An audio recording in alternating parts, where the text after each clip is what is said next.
Welcome to the Purr Podcast, your favorite feline-focused podcast, where we dive into all things feline, medicine, surgery, behavior, and of course, a sprinkle of veterinary gossip along the way. I'm Dr. Joya Griffin, feline fanatic, surgery nerd, and self-proclaimed lover of all things awkwardly cat-related.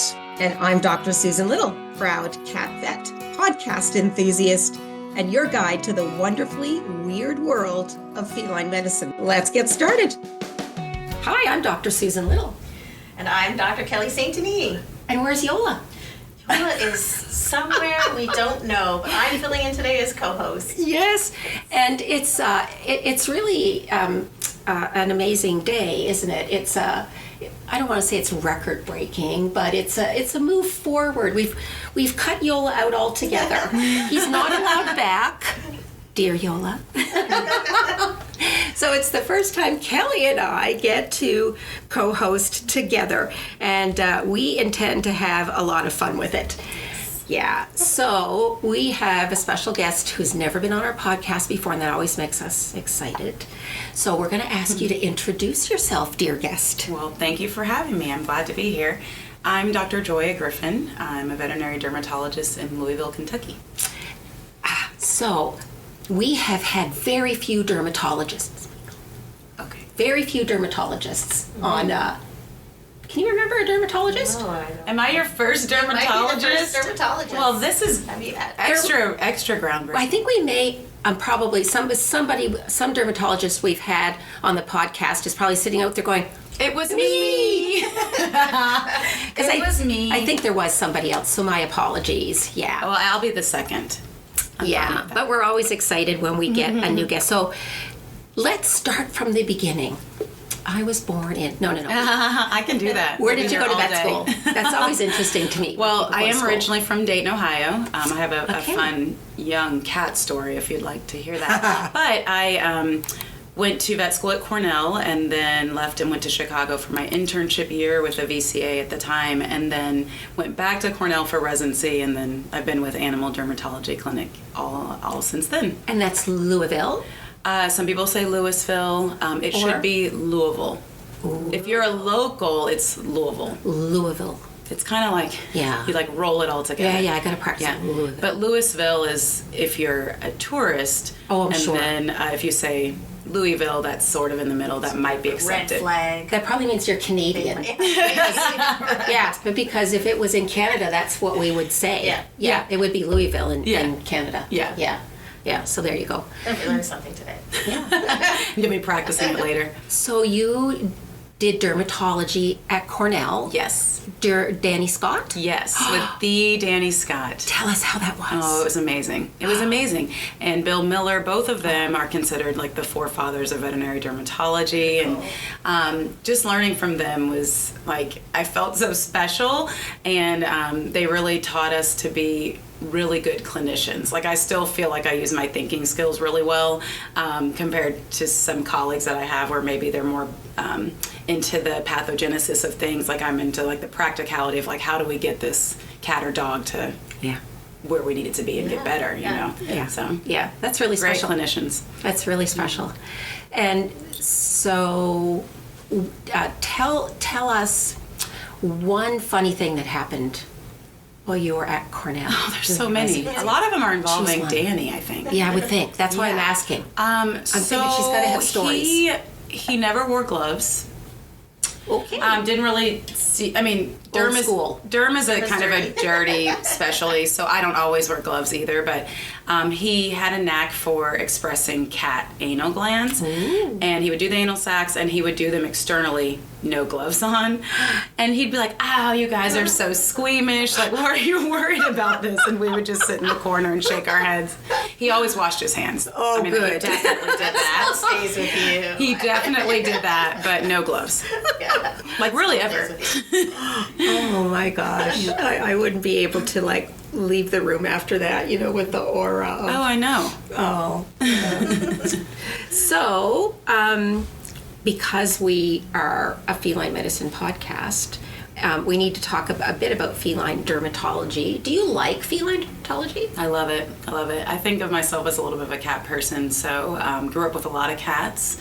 Mostly because we didn't have a lot of money. So we always had kittens, and we would have maybe a litter or two each summer, and then we would try to home out our kittens. And my sister's last cat was the mother of all cats.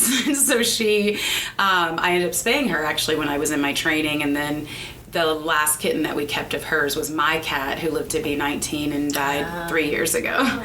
So it was just this whole lineage of our cats, and the last one is sadly gone, and no cat can compare to him. So I've always really loved cats, and so because of that, loved cat derm and cat skin. So yeah, Great. Yeah. Love it. Yeah, it's sad. My daughter still cries over this cat. It's been bet. 3 years. Still cries over him. We have 2 new cats. They're trying to edge up to Cappuccino's greatness, but it's really hard for them. Can't fill them shoes. So. It's so hard. Big paws to fill. Oh, a coffee named Cat. Yes. I'm a coffee addict, so. My new cats are Donut, and we have a cat named Coffee, but it's Peach Coffee because she came to us with the name Peaches, and so then I tagged on the coffee because we already had a donut. Perfect. Donut and coffee and cappuccino. Oh my gosh. So Kelly and I practice in Ontario, and so there's, you practice more north than me, so Yeah. what kind of feline skin diseases do you? Is it the same as in what we call the is. South? We always talk about dermatology and saying cats, the first 3 rule-outs are fleas, and then fleas. But Yes. I've actually been seeing a lot of wild things that I didn't see much in practice before. Like even I had my first pemphigus case. Oh yeah. In 25 years of practice. I had a cat pemphigus case this week as well, and a 6-month-old kitten. Yeah. Sad. Oh. Yes, very It's a sad. tough one. But we do see a lot of allergies. I would say that's the most Yeah. common thing. I don't know if we just have a lot of cats or a lot of cats with allergies in Louisville, but we see a lot. And they always present with a unique challenge, I think, because they're not the easiest to medicate, No. and we don't have a lot of options. So No. it's always, I'm sometimes limited by what my pet parent can do or is willing to do. So we always have to kind of put our thinking caps on and say, okay, this is what I would like, but this is what is going to be possible with this animal. So. Atopi's another one. Yeah, I have a case right now that we've been working on for over a year, and we can't seem to get it under control. So that's another one that's been tough. Yeah. I guess I haven't been seeing as many fleas. I keep getting Yeah. GCs and atopies and Yes. Yeah. pemphigus. Any different infectious diseases in the north and the Not south? really. No, I don't think so. So are you in an area where you would see more fungal stuff? Yes. So I have seen blastomycosis in cat. Wow. And in our area, it's kind of blasto alley to some degree, and we, the Ohio River Valley, so we do see quite a bit of blasto, usually dogs, rarely cats, but when it happens in cats, it's often diagnosed late. Mm-hmm. It presents with kind of an abscess. It might look like a multifocal abscessation. Like the cat that I saw, they presumed that it had been in it was a bite wound. Okay. But it was an indoor-only cat. And then, they treated it like typical antibiotics, didn't get better, and then we biopsied it. The biopsy was clear that it was blasto. Went on a hunt for blasto internally and actually didn't find it anywhere else. So it was just in the skin in that cat, but devastating. So. Yeah. And is there no good treatment options? Well, you treat it the same, as you would with the dog. So usually itraconazole or itrafungal, but it was just diagnosed late. So I think if it was identified early on, we probably would have had a chance, but it spread very quickly. Oh, wow. So. That is devastating. Yeah. Yeah. Histoplasmosis at all? I don't usually see that so much in the skin. True, you wouldn't. Yeah. So right. thankfully, the other fungal diseases I haven't recognized. I have seen cases that we've been concerned for Pythium, but we have yet to Really? diagnose a cat with Pythium in our practice. I have one dog that I saw with Pythium. The dog did have a little bit of a travel history, so who knows where it actually came from, but yeah. You guys probably aren't familiar with Pythium at all, coming from the north. Is it algae? It's kind of an oomycetes, so it's these like protozoal organisms, and they kind of invade health or skin that is not healthy, so skin that has like breakdown. So this dog that did contract Pythium had been swimming, and the family actually traveled with it quite a bit. And so we found that it had been swimming out west somewhere, and then came home, and some period later ended up with these, really nasty wounds on usually a solitary limb, but this dog had multifocal disease. So it was really sad. Yeah. So I'm telling you too late, but we try not to say the D word. Yeah, can't say. We didn't put the kibosh on that. Well, it's like all of my derm cases right now that I'm telling you about are sad ones.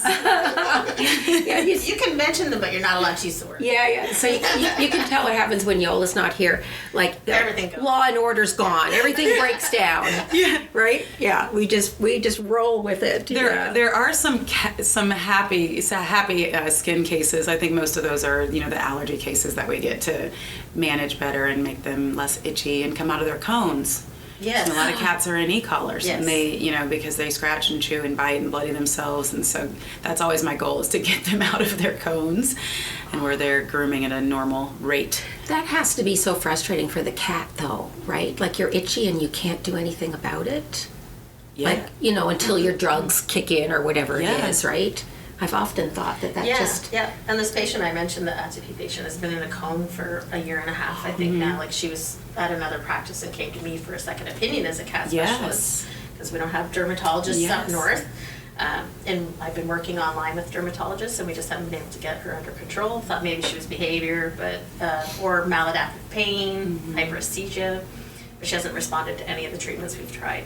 But she's been living in a cone, and it's like totally normal for her now. I think Susan, like, she just exists. She's in the adapted. cone. I feel bad for her too. Yes. Yeah, I think that's a great point with allergic disease in cats. It's very frustrating because you start with ruling out all those things, parasites, and we rule out if it's something that's more psychogenic, and then then you're left with it's probably allergy. You do the diet trials if the cat allows you to do the diet trial. Yeah. Because sometimes they won't eat the foods, or if there's multiple cats in the household, it can be really challenging. So, I always have the conversation with the pet parent about what they're able to do, and if we can't do the diet trial, then we just table it for now, and maybe we have to go back to it later, and we just leave that question mark unturned, and then decide, do we want to move forward with allergy testing and start immunotherapy. I do want to mention that we've had some pretty good success with transdermal immunotherapy. That's pretty new. Oh, wow. And there's a company called Alibre that will formulate your allergens into a transdermal form.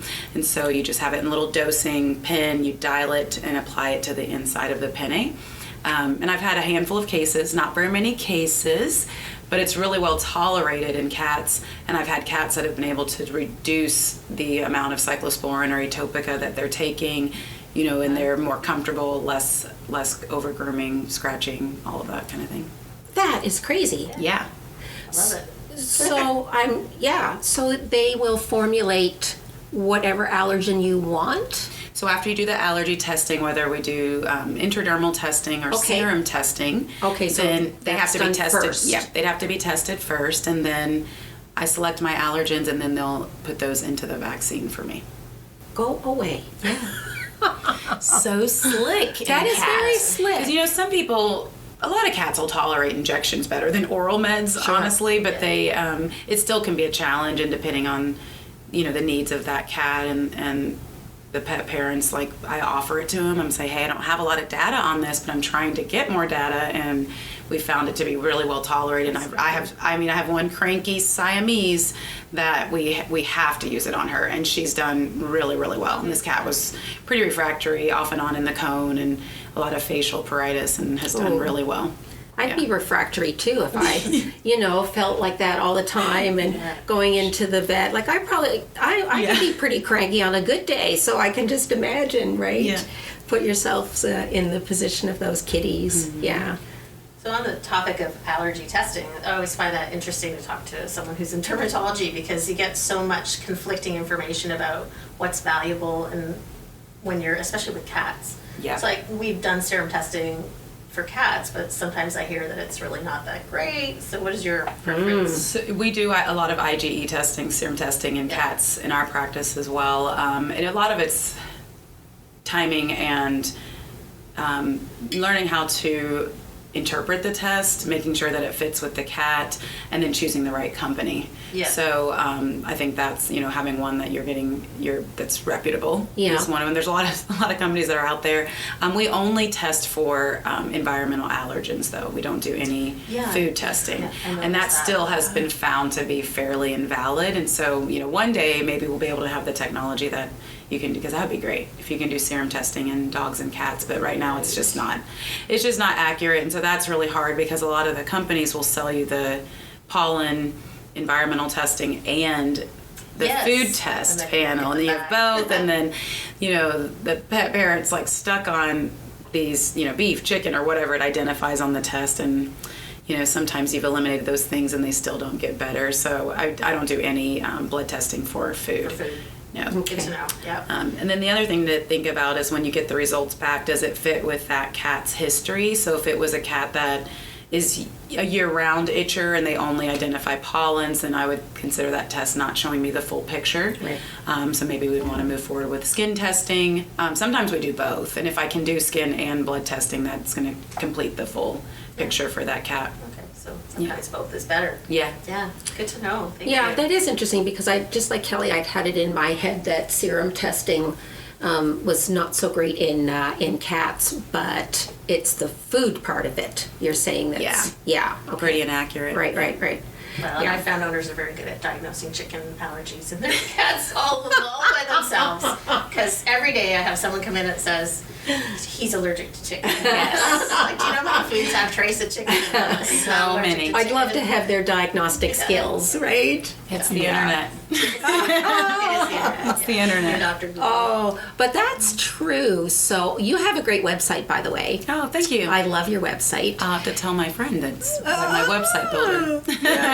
So you do a bit of social media, I think? Yes. Yep. Mainly where? Are you sort of a Facebook person, a YouTube person? I do a little bit of both. I can't say that I'm great on social media. I think it might be my age and my time. I have 3 kids and work full time and all that. But I do like to share cases here and there, and things that I'm doing. And was fortunate to film a television show a few years ago. And it was on National Geographic, yes, right? It was on Nat Geo WILD and also on Disney Plus. And so that was really a great way to kind of get exposure to the world about the field of veterinary dermatology. Because every day you hear about people saying, I didn't even know I could go to a dermatologist, and I didn't know you existed, and they're kind of frustrated, and they're like, well, I wish I could have just come sooner. And so it was really a great way to just get our profession out there as, a little more known. Well, we're just about at time, and that's a good cliffhanger for the next episode, because now we want to know all about your National Geographic and Discovery